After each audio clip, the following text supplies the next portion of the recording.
మెరుగుపరుచుకుని ఈ సమాజానికి ఎంతో కొంత మేము సహాయపడాలన్నటువంటి ఆలోచన ఉన్నటువంటి యువతరం యొక్క భవిష్యత్తు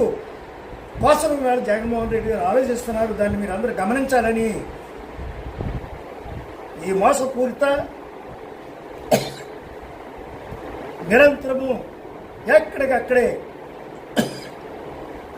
వ్యవస్థలో వాళ్ళు ప్రభుత్వం గుప్పుడులోకి తీసుకుని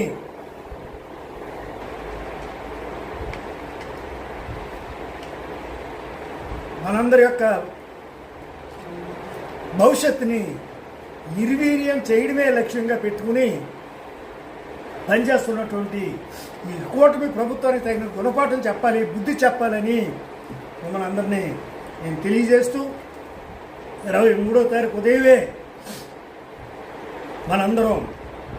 ఇక్కడి నుంచి ప్రయాణమై అమలాపురం చెలో అమలాపురం అన్నటువంటి నినాదంతో యువజనుల యొక్క భవిష్యత్తు కోసం, యువజనులకు ఇచ్చిన హామీలను నెరవేర్చడం కోసం, విద్యార్థి యొక్క విద్యా అవకాశాలను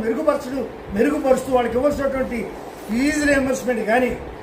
లేకపోతే ఇంకా ఇతరితర ఏమైతే సౌకర్యాలు ప్రభుత్వం ఇవ్వాల్సినటువంటి బాధ్యతలు ఉన్నాయి, స్కాలర్షిప్లు కానీ, స్టైఫండ్లు కానీ, ఫీజు రియంబర్స్మెంట్లు కానీ విద్యార్థులకు ఇవ్వాల్సినటువంటి బాధ్యత ప్రభుత్వం కనుక వాటిని కూడా ఎక్కడికక్కడే ఇంతవరకు ఇవ్వలేదు. సంవత్సరం అయింది.